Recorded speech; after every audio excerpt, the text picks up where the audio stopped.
بالله واليوم الآخر والملائكة والكتاب والنبيين إلى آخر ما قال. نیکی یہی نہیں ہے کہ تم اپنے چہرے پورب اور پچھم کی جانب پھیرو، البتہ نیکی والا وہ ہے کہ جو اللہ پر، آخری دن پر، فرشتوں پر، کتابوں پر اور نبیوں پر ایمان لائے. وَآتَى الْمَالَ عَلَى حُبِّهِ ذَوِي الْقُرْبَى وَالْيَتَامَى وَالْمَسَاكِينَ وَابْنِ السَّبِيلِ، اور وہ مال دے اس کی محبت کے باوجود، مال کی محبت کے باوجود وہ مال عطا کرے اپنے رشتہ داروں کو، یتیموں، مسکینوں اور مسافروں کو اور مانگنے والوں کو. وفر رقاب، اور گردنوں میں یعنی گردن چھڑانے میں. واقام الصلاۃ وآت الزکاۃ، اور نماز قائم کرے اور زکوٰۃ دے. اصل میں یہاں یہودیوں اور عیسائیوں کے ایک عقیدے اور ان کی ایک فکر کا رد ہے. یہودی یہ سمجھتے تھے کہ پچھم کی طرف یعنی مدینہ سے پچھم کی طرف رخ کرنا یہی نیکی ہے، یہی کار ثواب ہے. اور عیسائی سمجھتے تھے کہ پورب کی طرف رخ کرنا یہی کار ثواب ہے. تو ان کے رد میں یہ بات نازل ہوئی، یہ آیت نازل ہوئی. اصل کار ثواب اللہ کے حکم کی بجاوری میں ہے. اللہ جو حکم دے اس کو بجا لانا، اس پر عمل کرنا، یہ اصل کار ثواب ہے. کسی خاص سمت میں رخ کرنا یہ کار ثواب نہیں. اللہ حکم دے تم دکن کی طرف رخ کر کے نماز پڑھو، وہ کار ثواب ہو جائے گا. اور بعد میں حکم دے کہ تم اتر کی طرف رخ کر کے نماز پڑھو، وہ کار ثواب ہو جائے گا. ہاں، تو مدار ثواب کا اس پر نہیں ہے کسی خاص سمت پر، بلکہ اللہ کے حکم پر ہے. لیس البر ان تولوا وجوہکم فی الصلاۃ قبل المشرق والمغرب، نیکی یہ نہیں ہے کہ نماز میں تم اپنے چہرے پورب اور پچھم کی جانب پھیرو. مفسر کہتے ہیں نزل ردن علی الیہود والنصارى حیث زعموا ذلک، یہ آیت یہودیوں اور عیسائیوں کے رد میں نازل ہوئی، ان کی تردید میں نازل ہوئی، جبکہ انہوں نے یہ خیال اپنے اندر رکھا تھا، یہ عقیدہ رکھا تھا انہوں نے. وَلَكِنَّ الْبِرَّ مَنْ آمَنَ بِاللَّهِ، لیکن نیکی وہ ہے کہ اللہ پہ اور آخری دن پر اس پر ایمان لائے. اب یہاں آپ غور کیجئے کہ لاکنہ کا اسم ہے البر، اور خبر اس کی ہے من آمنہ. اس موصول اپنے صلہ کے ساتھ مل کر اس کی خبر ہے. اور آپ نے نحو کی کتابوں میں یہ پڑھا ہے کہ حروف مشبہہ بالفعل یہ مبتدا خبر پہ داخل ہوتے ہیں، تو ان کا جو اسم ہوتا ہے وہ در حقیقت مبتدا ہوتا ہے، اور ان کی خبر در حقیقت مبتدا کی خبر ہوتی ہے. اور یہ بھی آپ نے پڑھا ہے کہ خبر اپنے مبتدا پر محمول ہوتی ہے، اس کا حمل اس پر ہوتا ہے.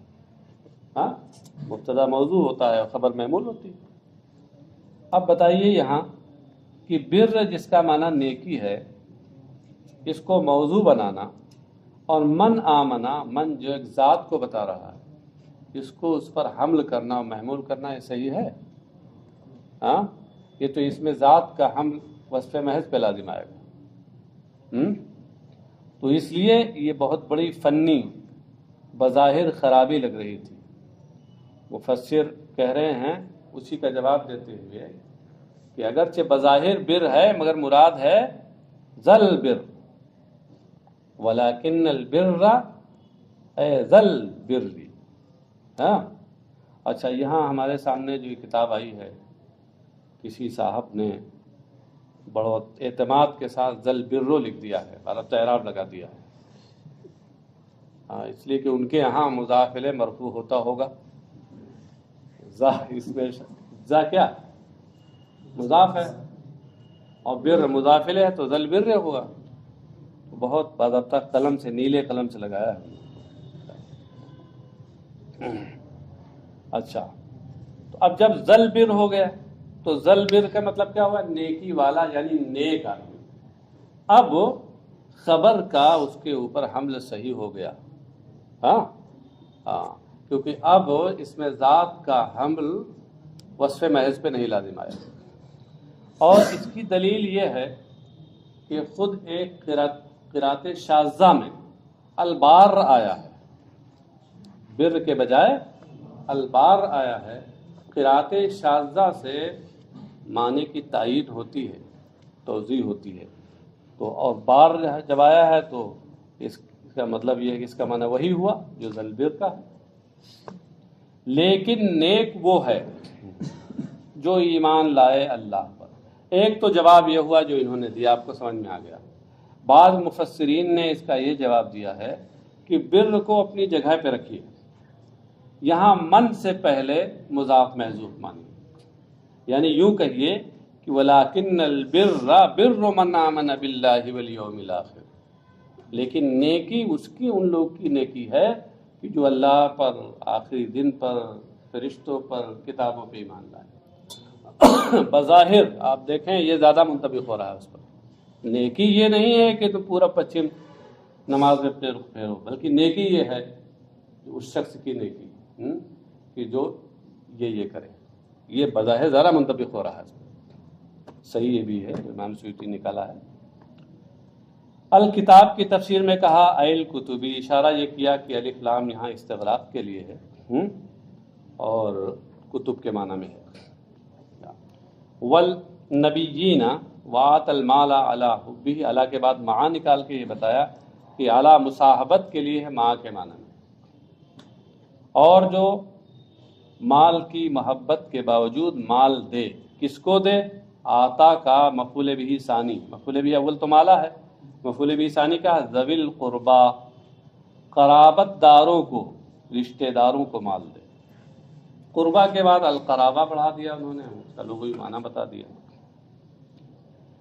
یتیموں کو اور مسکینوں کو اور مسافر کو، ابن السبیل المسافر، اس کا مفہوم بتا دیا۔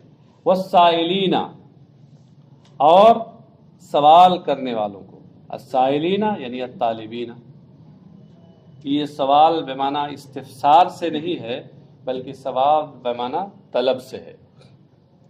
سوال کے دو معنی ہوتے ہیں نا عربی میں، ایک معنی پوچھنا ہوتا ہے اور ایک معنی طلب کرنا، مانگنا، تو یہ سائلین سوال بمعنی طلب سے ہے۔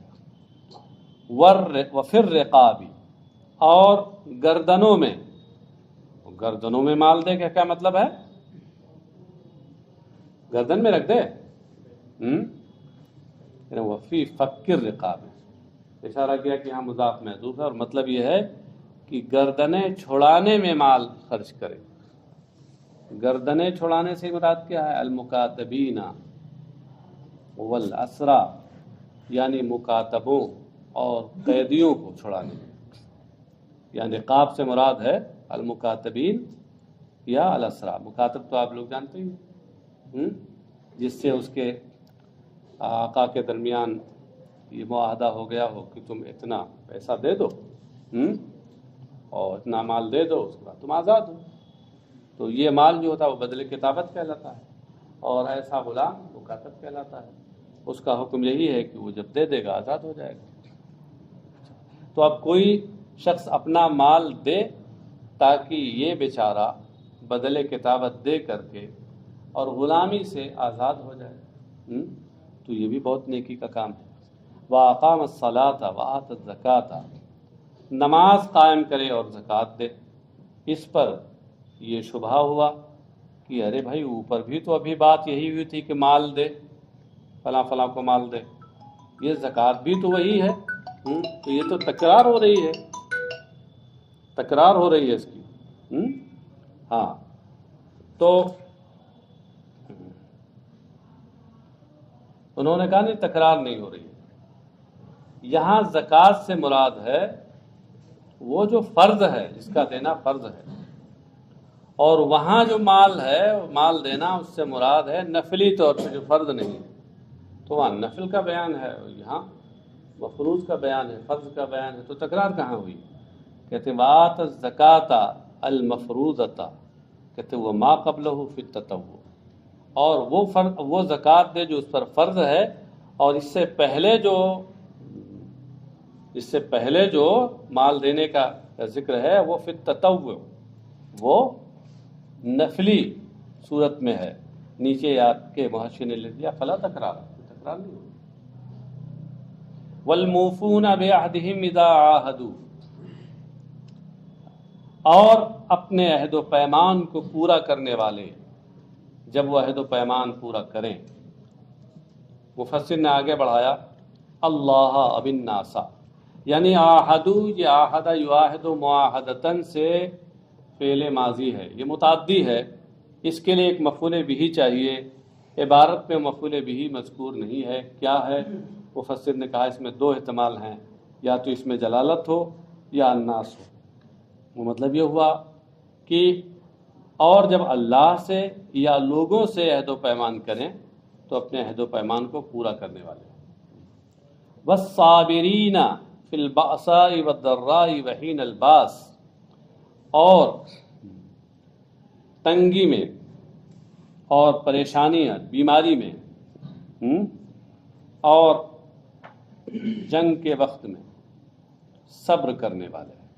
صابرینہ یہ تو نصب کے ساتھ ہو گیا، حالانکہ ظاہر کا تقاضا یہ تھا کہ یہ بھی رفع کے ساتھ ہوتا، جیسے الموفونہ ہے، کہتے ہیں نصب علی المدح، یہ مدح کی بنیاد پر منصوب ہے۔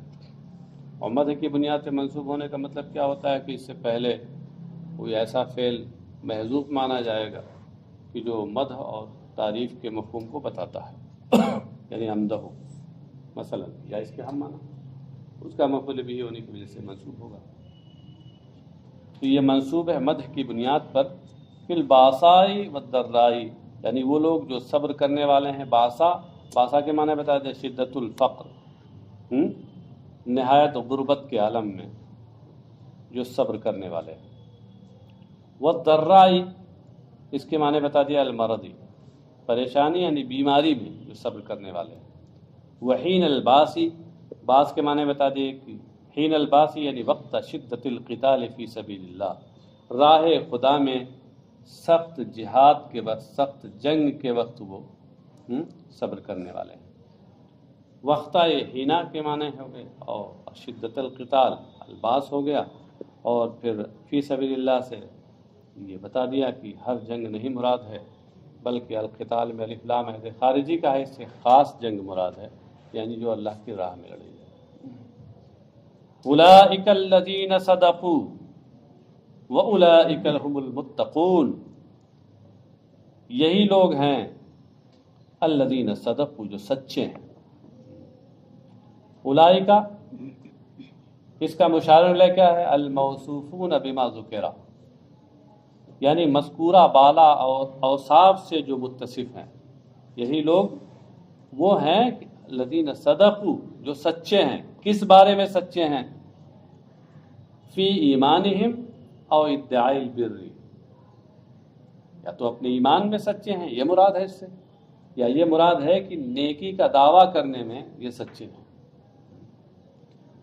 وَأُولَئِكَ هُمُ الْمُتَّقُونَ اللَّهَ، اور یہی لوگ ہیں جو اللہ سے ڈرنے والے ہیں۔ متقون کا معنی کیا ہے؟ ڈرنے والے۔ اور ڈرنے والے کسی سے ہوتے ہیں نا، یہاں کون مراد ہے؟ مفعول بھی کون ہے؟ اس میں جلالت، متقون اللہ۔ نیکی کا دعویٰ کا مطلب یہ ہے کہ وہ نیکی کر رہے ہیں، یہ کہہ رہے ہیں کہ ہم نیکی کر رہے ہیں۔ دعوے کا مطلب وہی کہنا یہاں پر، اور یہ بوقت ضرورت کہنا، بلا ضرورت نیکی کا مظاہرہ کرنا یہ تو ریا ہے۔ لیکن اگر ضرورت ہو کہ کوئی کہہ رہا ہے کہ نہیں پورب یا پچھم یا دکن یا اتر رخ کرنا یہی نیکی ہے، اس کے علاوہ نیکی نہیں ہے، تو اب اس وقت ضروری ہے کہ ہم یہ بتائیں کہ نہیں اصل نیکی یہ نہیں ہے، اصل نیکی اللہ کے حکم میں عمل کرتے جو ہم لوگ کر رہے ہیں۔ اس وقت یہ بیان کرنا یہ عین تقاضۂ اسلام ہے، اور بلا ضرورت کرنا وہ اسلام کی نگاہ میں مبغوض ہے۔ یہاں وہی مراد ہے جو محبوب ہے۔ یا ایھا الذین آمنوا کتب علیکم القصاص فی القتلى الحر بالحر والعبد بالعبد والانثى بالانثى فمن عفی له من اخیہ شیء فاتباع بالمعروف واداء الیہ باحسان ذلك تخفیف من ربکم ورحمۃ فمن اعتدى بعد ذلك فله عذاب علیم۔ اے ایمان والو، تمہارے اوپر مقتولوں کے سلسلے میں، قتل کیے جانے والوں کے سلسلے میں قصاص فرض کیا گیا۔ کتبہ یعنی فورضہ، یہاں اس آیت میں قصاص کا بیان، اس کا حکم بیان کیا جا رہا ہے۔ قصاص کے اصل معنی ہوتے ہیں مماثلت کے، جس کو یہاں مفسر نے واضح کیا ہے، اور اس کی تفصیل قرآن کریم میں آگے آ رہی ہے کہ الحر بالحر والعبد بالعبد والانثى بالانثى۔ تمہارے اوپر مقتولوں کے سلسلے میں مماثلت یہ فرض کی گئی۔ مفسر کہتے ہیں مماثلت یعنی وصفاً و فعلاً مماثلت یہ فرض کی گئی۔ وصفاً مماثلت کا مطلب کیا ہوتا ہے؟ وصفاً کا مطلب یہ ہے ان کے یہاں جو انہوں نے بتایا ہے کہ مثلاً ایسا نہ ہو کہ جس کو اس کے بدلے میں قتل کیا جا رہا ہے تو یہ قتل کیا جانے والا، قصاص میں قتل کیا جانے والا اس سے برتر ہو، دونوں میں تفاوت ہو اتنا زیادہ، یہ نہ ہو۔ مثلا غلام کے تو غلام کو کسی آزاد نے قتل کر دیا بلا وجہ، اب غلام کے قصاص میں اس کو آزاد کو قتل کیا جائے، تو یہ نہ ہو ان کے یہاں۔ ہاں، اور ہمارے یہاں ہے کہ غلام کے مقابلے میں آزاد کو قتل کیا جائے گا۔ اور بالفعل، یہ فعلاً مماثلت کا کیا مطلب ہے؟ فعلاً مماثلت کا ان کے یہاں مطلب یہ ہے کہ وہاں قصاص میں فعل اور عمل میں بھی مماثلت ہونی چاہیے۔ مثلاً اگر کسی شخص نے کسی کو اینٹ پتھر سے قتل کیا تو قصاص میں بھی اس کو اینٹ پتھر سے مارا جائے۔ ان کے یہاں، شوافع کے یہاں، امام احمد کے یہاں بھی ایک روایت یہ ہے، امام مالک کے یہاں بھی۔ اور ہمارے یہاں کیا ہے؟ قصاص اس سے لیا جائے گا کہ قصاص بالسیف ہوگا بس، یعنی مماثلت ہے، یہاں قتل میں مماثلت ہے، کافی ہے بس۔ تو چونکہ مفسر شافعی ہیں، اس لحاظ سے اپنے مذہب کے لحاظ سے وہ وصفاً و فعلاً کی قید لگا رہے ہیں، اور اس کے مطابق اس کی توضیح جو میں نے ابھی کر دی، حاشیہ نمبر 17 دیکھ لیجیے گا۔ اس میں لکھا نا کہ وَأَمَّا عِندَ أَبِي حَنِيفَةَ فَلَا قَبَضَ إِلَّا بِالسَّيْفِ، رہ گئے امام اعظم کے نزدیک تو قصاص صرف تلوار سے ہو۔ وَهُوَ رِوَایَةٌ عَنْ أَحْمَدَ، امام احمد سے بھی ایک روایت ہے۔ ویسے زیادہ مشہور روایت ان کی وہی ہے جو امام شافعی کے ساتھ ہے، امام مالک کی بھی وہی روایت ہے۔ آگے دیکھیے کہ الحر بالحر، آزاد کے بدلے میں آزاد، یعنی الحر یقتل بالحر، آزاد کے بدلے میں آزاد کو قتل کیا جائے گا۔ ان کے یہاں چونکہ مفہوم مخالف معتبر ہے، اس لیے کہتے ہیں کہ اس کے مفہوم مخالف سے یہ ثابت ہوا کہ ولا یقتل بالعبد، کہ غلام کے مقابلے میں غلام آزاد کو قتل کیا جائے گا۔ ہاں، اور ہمارے یہاں ایسا نہیں، ہمارے یہاں مفہوم مخالف تو نصوص قرآن حدیث میں معتبر بھی نہیں ہے۔ والعبد بالعبد، اور غلام کے بدلے میں غلام کو قتل کیا جائے گا۔ والانثى بالانثى، اور عورت کے بدلے میں عورت کو۔ آگے کہتے ہیں کہ وہ بینت السنت ان الذکر یقتل بها ای بالانثى، اور حدیث نے یہ بیان کیا کہ مرد کو عورت کے بدلے میں قتل کیا جائے گا۔ تو گویا مطلب یہ ہوا کہ اگرچہ یہاں پر یہ ہے کہ الانثى بالانثى، کہ عورت کے بدلے میں عورت کو مارا جائے گا، قتل کیا جائے گا، لیکن حدیث میں چونکہ یہ آ گیا کہ اگر قاتل مرد ہے تو اس صورت میں مرد کو بھی قتل کیا جائے گا، لہٰذا اب یہ حدیث گویا اس کے لیے بیان ہوگی۔ ہاں ہاں وَأَنَّهُ تُعْتَبَرُ الْمُمَاثَلَةُ فِي الدِّينِ، اور یہ کہ دین میں مماثلت معتبر ہے۔ دین میں مماثلت معتبر ہے کیا مطلب ہے؟ کہ مقتول مثلا اگر مسلمان ہے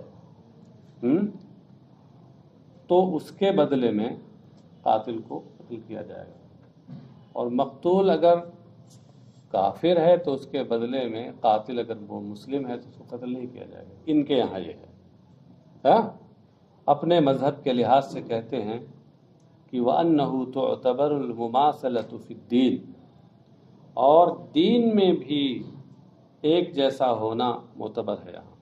فَلَا يُقْتَلُ مُسْلِمٌ وَلَوْ عَبْدًا بِكَافِرٍ وَلَوْ حُرًّا، اصل یہ کہنا چاہتے ہیں کہ فَلَا يُقْتَلُ مُسْلِمٌ بِكَافِرٍ، تو کافر کے بدلے میں مسلمان کو قتل نہیں کیا جائے، کہ مواصلت نہیں پائی جا رہی۔ ہمارے ہاں اس میں یہ تفصیل ہے کہ وہ کافر اگر ذمہ ہے، کافر اگر ذمہ ہے اور اس کو قتل کیا جا رہا ہے ذمہ کو، تو اس صورت میں اس کے بدلے میں قاتل اگر مسلمان ہے تو اس کے بدلے میں اس کو قتل کیا جائے گا قصاص میں۔ ہاں حربی ہے یا مستعمل ہے تو نہیں ہمارے ہاں، یعنی ہمارے ہاں یوں کہہ لیجئے کہ جو مسلم کا لفظ ہے اس میں عموم ہے، کہ چاہے وہ حقیقتاً مسلم ہو یا مسلمانوں والا حکم ہو، اس کا ذمی ہے، یہ حقیقتاً تو مسلمان نہیں ہے مگر بہت سے معاملات میں مسلمانوں والا حکم ہے، کہ بادشاہ اسلام کو جب وہ ٹیکس دیتا ہے تو اس صورت میں اس حاکم اسلام کی یہ ذمہ داری ہے کہ اس کے جان و مال کا تحفظ کرے۔ یہ کہتے ہیں لہذا مسلمان اگرچہ غلام ہو، اس سے کافر کے بدلے میں، کافر اگرچہ آزاد ہو، اس کے بدلے میں نہیں قتل کیا جائے۔ فَمَنْ عُفِيَ لَهُ مِنْ أَخِيهِ شَيْءٌ فَاتِّبَاعٌ بِالْمَعْرُوفِ وَأَدَاءٌ إِلَيْهِ بِإِحْسَانٍ، تو جس کے لیے اس کی بھائی کی جانب سے کچھ معاف کر دیا جائے، جس کے لیے اس کے بھائی کی جانب سے، یہاں من سے مراد قاتل ہے، یعنی جس قاتل کے لیے اس کے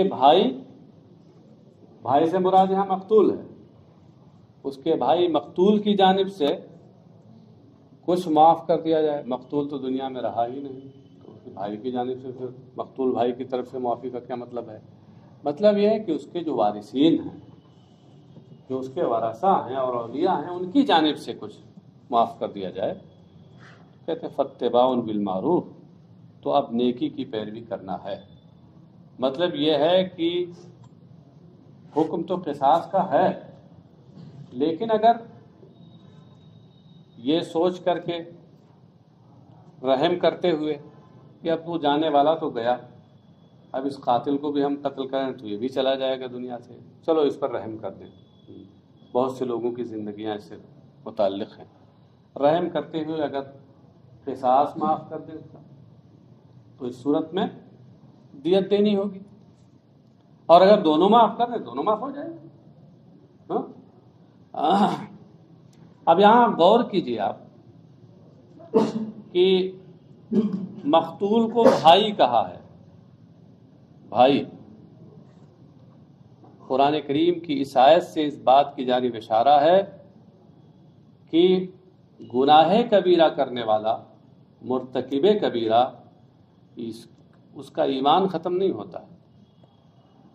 لہذا خوارج کا جو عقیدہ ہے کہ مرتکب کبیرہ ایمان سے نکل جاتا ہے، یا جو معتزلہ کا عقیدہ ہے کہ وہ ایمان سے نکل جاتا ہے اور کفر میں داخل نہیں ہوتا، لہو منزلۃ بین منزلتین، دونوں کا رد ہو گیا۔ فمن عفی لہو، تو جس کے لیے معافی ہو جائے، کدھر سے؟ من یہ من سے کون مراد ہے؟ من القاتلین، یعنی جن قاتلوں کے لیے معافی ہو جائے، من اخیہ یعنی من دم اخیہ، ایک تو مفہوم وہ جو میں نے ابھی بتایا تھا ان کی جانب سے، یعنی ان کے اولیاء کی جانب سے، اور ایک مفہوم یہ ہے جو یہاں مفسر نے بیان کیا کہ عقد سے پہلے یہاں دم مضاف محذوف ہے، تو مطلب یہ ہوا کہ اس کے مقتول بھائی کے خون میں سے کچھ معاف ہو جائے، اس کے مقتول بھائی کے خون میں سے کچھ معاف ہو جائے۔ اس کا کیا مطلب ہے؟ بِأَن تُرِكَ الْقِصَاصُ مِنْهُ، اس طور پر کہ اس کا قصاص ہی ترک کر دیا جائے، اس کے اولیاء اس سے قصاص لینا چھوڑ دیں۔ اور یہ شیعون کو کہتے ہیں کہ تنکیر و شیئن یفید سقوط القصاص بالعفو عن بعضہ ومن بعض الورثہ، یعنی شیعون کی جو تنکیر ہے، شیعون میں تنوین برائے تنکیر ہے نا، نکرہ ہے، تو شیعون کی تنکیر یہ اس بات کا فائدہ دیتی ہے کہ اگر قصاص کے کچھ حصے کو معاف کر دیا جائے یا کچھ ورثہ کی طرف سے قصاص کی معافی ہو جائے تو قصاص ساقط ہو جائے گا۔ سقوط القصاص یہ فائدہ دیتا ہے قصاص کے ساقط ہو جانے کا۔ کیسے؟ قصاص کے کچھ حصے کے معاف کر دینے سے یا کچھ ورثہ کی طرف سے معاف کر دینے سے۔ اس سے دونوں صورتوں میں یہ اس بات کا اشارہ مل رہا ہے کہ اگر ورثہ میں سے بعض معاف کر دے اور بعض کہیں کہ نہیں ہم قصاص لیں گے، تو اب اس کے لیے اب اسے قصاص نہیں لیا جائے گا، اور سب معاف کر دیں تو سزا جولا نہیں لیا جائے گا۔ یوں ہی اگر قصاص کا کچھ حصہ معاف کر دیں، حالانکہ قصاص میں تجزی نہیں ہوتی اس طرح سے، تب بھی صورت میں قصاص ساقط ہو جائے گا، اس میں تجزی کو قبول ہی نہیں کرتا ہوں۔ وفی ذکر اخیہ تعطف داع الی العفو، کہتے ہیں اخی کہنے میں ایک طرح سے مہربانی کا مظاہرہ ہے جو عفو و مہربانی کو کی طرف دعوت دیتا ہے، یعنی چونکہ اس کو مقتول کو بھائی کہا گیا، یہ اس کا بھائی ہے، تو اس میں ایک طرح کی مہربانی کا مظاہرہ ہے اور اس بات کی دعوت ہے کہ اس کو معاف کرتے، بھائی ہے تو معاف کر دینا چاہیے بھلے ہی اس نے غلطی کی ہے۔ وَإِذَانٌ بِأَنَّ الْقَتْلَ لَا يَقْطَعُ قُوَّةَ الْإِيمَانِ، اور اس بات کو بتانا ہے کہ قتل یہ اخوت ایمانی کو ختم نہیں کرتا۔ مرتکب کبیرہ ضرور ہے وہ قاتل، لیکن اس سے ایمان ختم نہیں ہوتا، ایسا نہیں کہ وہ مومن ہی نہ رہے، ٹھیک ہے کمال ایمان نہیں رہتا لیکن مومن رہتا ہے وہ گنہگار۔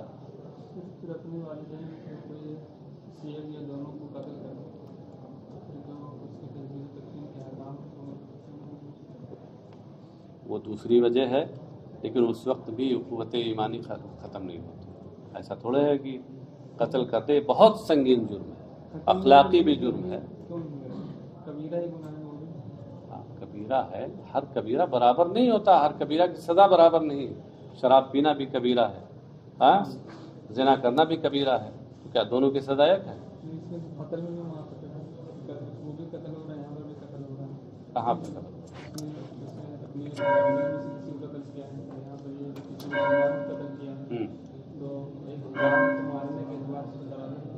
جان کو مارنے کے اعتبار سے برابر، یہ اعتبار آپ کا خود بتا رہا ہے کہ دوسرے اعتبار سے برابر نہیں، یہ لفظ خود آپ کا بتا رہا، آپ کے سوال میں خود جواب موجود ہے اس اعتبار سے، اسی لیے اسی فرق کی بنیاد پر کہ وہ قتل تو کیا ہے اس نے مومن کو، لیکن کس کو قتل کیا؟ ان کو قتل کیا ہے جو بظاہر دنیا میں اس کے آنے کا سبب ہے، یا ایسا سنگین جرم ہے کہ اس کی سزا ایک انسان کا کسی مسلمان کو اور قتل کرنا غیر یہ جرم ہے، لیکن اپنے مومن والد کو یا والدہ کو قتل کرنا یہ اس سے بہت بڑا جرم ہے۔ اس کا جرم ہونا ایسا ہے جو ہر ایک شخص پر واضح ہے، وہ دونوں کی سزا برابر نہیں ہو سکتی۔ کس کا؟ اب اس کی تحقیق آپ بعد میں کر لیجیے گا، تحقیق کر لیجیے گا۔ چلیں، ومن مبتدأ شرطیۃ و موصولۃ والخبر فاتباع۔ اب یہاں جو فمن عفیہ میں جو من ہے اس کو کہہ رہے ہیں کہ من یہ اس میں دو احتمال ہیں، یا تو من یہ مبتدا تو ہے، اتنا متعین ہے، اب یا تو یہ شرطیہ ہے ہاں، اور یا من موصولہ ہے۔ موصولہ یعنی مطلب متضمن معنی شرط نہیں ہے، اور خبر دونوں صورت میں فاتباع بالمعروف۔ اب جس صورت میں یہ موصولہ ہوگا تو اس صورت میں من موصولہ اور اس کے بعد جملہ صلہ موصول صلہ سے مل کر پھر مبتدا بنے گا ہاں، اور جس صورت میں یہ شرطیہ ہوگا تو اس کو من شرطیہ مبتدا کہہ کے چھوڑیں گے، اور پھر وفیا لہو من اخیہ شیئن ہاں، اس کو کیا کہیں گے، اس جملے کو شرط بنائیں گے، اور فاتباع بالمعروف الی آخرہ یہ جزا اس کی بنے گی اور خبر کے درجے میں ہوگی۔ والخبر فاتباع بالمعروف اے فعلی العافی اتباع القاتل بالمعروف۔ تو یہ کہا گیا کہ اگر اس کی طرف سے مقتول کی خون کی کچھ معافی ہو جائے، قصاص معاف ہو جائے، تو اب قصاص کے معاف ہونے کی دو صورتیں ہوتی ہیں۔ ایک صورت تو زیادہ ظاہر صورت یہ ہے کہ دیت لے اس کے بدلے میں، قصاص تو معاف کر دے مگر دیت لے۔ تو اب دیت لے تو اس کا اب یہ مطلب نہیں ہے کہ بہت سختی کرے اس کے ساتھ، اب جب ایک نرمی کر دی ہے تو تھوڑی اور نرمی سے پیش آئے کہ ہاں ٹھیک ہے دیت دو، دستور ہے، طریقہ ہے۔ فاتباع یعنی فعلی العافی اتباع القاتل بالمعروف، تو معاف کرنے والے پر اب قاتل کے ساتھ کی پیروی کرنا، قاتل کے پیچھے پڑنا بالمعروف نیکی کے ساتھ ہے۔ کیا مطلب ہے؟ بِأَن يُطَالِبَهُ بِالدِّيَةِ بِلَا عُنْفٍ، مطلب یہ ہے کہ دیت کا اس سے مطالبہ، معاف کرنے والا قاتل سے دیت کا مطالبہ کرے بلا عنفن، بغیر کسی تشدد کے۔ پھر اب آپ یہ دیکھیں کہ فاتباع بالمعروف یہ فا کے بعد ہے اور فا برائے ترتیب ہے، تو اس کا ترتب اس پر ہوا، اس سے پہلے والے جملے پر، من عفی لہ من اخیہ۔ کہتے ہیں ترتیب الاتباع علی العفو یفید ان الواجب احدہما، کہتے ہیں کہ یہ اتباع کا عفو کے اوپر مرتب ہونا اس بات کا فائدہ دے رہا ہے کہ یہاں واجب ان میں سے ایک ہی ہے، دونوں میں سے کون، یعنی قصاص میں یا دیت میں، ان میں سے واجب ایک ہے، یہ اس بات کا فائدہ دے رہا ہے۔ وہ ہوا احد قولی الشافعی، یہ امام شافعی کے دو قولوں میں سے ایک قول ہے۔ امام شافعی کے اس سلسلے میں دو قول ہیں۔ ایک قول یہ ہے کہ قصاص اور دیت دونوں میں سے کوئی ایک واجب ہے، اور دونوں ہم پلہ اور برابر ہیں واجب ہونے میں۔ اور دوسرا قول والثانی، اور قول ثانی یہ ہے کہ الواجب القصاص والدیۃ بدل عنہ، ہاں، کہ واجب تو صحیح معنوں میں قصاص ہے، اور یہ جو دیت ہے یہ اس کا بدل ہے، یعنی اس کا دوسرا درجہ ہوا۔ فلو عفا ولم یسمھا فلا شیء، کہتے ہیں تو اگر وہ معاف کر دے اور کسی چیز کی اور دیت کی تعین نہ کرے تو اب اس پر کچھ نہیں۔ اگر مقتولین کے ورثہ کی طرف سے مطلق معافی دے دی جائے قاتل کو، بھائی ہماری طرف سے معافی ہے، یہ نہ کہیں کہ معافی ہے مگر دیت دینی ہے اتنی، ہاں یہ دیت دینی ہے، یہ تعین نہ ہو تو اس صورت میں مطلق معافی ہوگی، یعنی قصاص بھی معاف اور دیت بھی معاف۔ وہ کہتے ہیں وہ رجحہ بھی پڑھ سکتے ہیں اور رجحہ بھی پڑھ سکتے ہیں، اور یہی قول راجح ہے، یعنی امام شافعی کے دو قول ہیں مگر شوافع کے ہاں یہی قول ثانی راجح ہے۔ اور قرآن کریم آپ غور کیجئے تو قرآن کریم کا جو اسلوب بیان ہے وہ بھی یہی بتا رہا ہے کہ اصل تو قصاصی ہے اور دیت تو دوسرے ثانوی درجے کی ایسی رکھتی ہے۔ وَأَدَاءٌ إِلَيْهِ بِإِحْسَانٍ، اور اس کی ادائیگی بھلائی کے ساتھ، یعنی اداء للدیت الیہ الی العافی وهو الوارث بإحسان، اور دیت کی ادائیگی معاف کرنے والے یعنی وارث کو بھلائی کے ساتھ۔ مطلب کیا ہے کہ اب جب یہ معافی کا معاملہ ہو گیا تو ایسی صورت میں فریقین بھلائی کا طریقہ اختیار کریں. یہ معاف کرنے والے جو وارثین ہیں وہ دیت کا مطالبہ اگر ان سے کرے قاتل سے تو بہت شدت کے ساتھ نہ کریں، اعتدال کے ساتھ. اور یہ اس پر بھی ضروری ہے قاتل پر بھی کہ یہ دیت دے تو اس میں پھر ٹال مٹول نہ کرے، بھلائی کا راستہ اختیار کرے. بے احسان یعنی بلا مطل ولا بخس، کہ بغیر کسی ٹال مٹول کے اور بغیر کسی کمی کیے. بخس ہے جھٹکے میں نجس نہ پڑھ لیجیے گا. ذالک تخفیف من ربکم، یہ تمہارے رب کی جانب سے تخفیف ہے. ذالکہ کیا نہیں، ذالک الحکم المذکور، یہ مذکورہ والا حکم یعنی قصاص کا جائز ہونا اور دیت کی بنیاد پر قصاص سے معافی، یہ حکم تخفیف یعنی تسہیل من ربکم علیکم ورحمت بکم، یہ تمہارے رب کی جانب سے تمہارے لیے آسانی فراہم کرنا ہے اور تمہارے ساتھ مہربانی ہے. حیث وسع فی ذالک ولم یحتم واحدا منہم کما حتم علی الیہود القصاص وعلی النصارى الدیہ. اس طرح سے یہ رحمت ہے، مہربانی ہے اور آسانی ہے کہ اس نے اس میں تمہارے لیے گنجائش رکھی اور ان میں کسی ایک کو لازم نہ قرار دے دیا، جس طرح یہودیوں پر قصاص لازم کر دیا تھا، عیسائیوں پر دیت دینا لازم کر دیا تھا، تو دونوں میں گنجائش رکھی. تو یہ تمہارے لیے بہت اللہ کی رحمت ہے اور آسانی اور مہربانی ہے اس کی. فمن اعتدى بعد ذلك فله عذاب علیم، تو اب اس کے بعد بھی جو ظلم کرے یعنی ظلم القاتل بأن قتله بعد ذلك بعد العفو فله عذاب علیم. تو جو اب اس کے بعد ظلم کرے، کس کے بعد؟ یعنی معافی کے بعد قاتل پہ ظلم کرے کہ اس کو قتل کر دے، معاف کر دے پہلے اس کے بعد قتل کر دے اس کو، یا دیت لے لے اور پھر قتل کر دے اس کو. تو یہ کیا ہے؟ فلہ عذاب علیم. تو اب اس کے لیے دردناک عذاب ہے. عذاب علیم مولم فی الآخرۃ بالنار، ابھی دنیا بالقتل. تو آخرت میں عذاب نار ہے اس کے لیے دردناک عذاب، یا دنیا میں اس کے لیے قتل کا عذاب ہے کہ اب اس کو بھی قصاص میں قتل کیا جائے گا، کیونکہ وہ بھی اب بلا وجہ شرعی قاتل ہوا. وَلَكُمْ فِي الْقِصَاصِ حَيَاتٌ يَا أُولِي الْأَلْبَابِ لَعَلَّكُمْ تَتَّقُونَ، اور تمہارے لیے اے عقل مندو، تمہارے لیے قصاص میں زندگی ہے. حیاتن ہے بقاؤ عظیم، عظیم زندگی، اس میں تنوین برائے تعظیم ہے. ارباب عقول، اولی الالباب کا ترجمہ کر دیا ذوی العقول. جی آ جائیے، تشریف لائیے.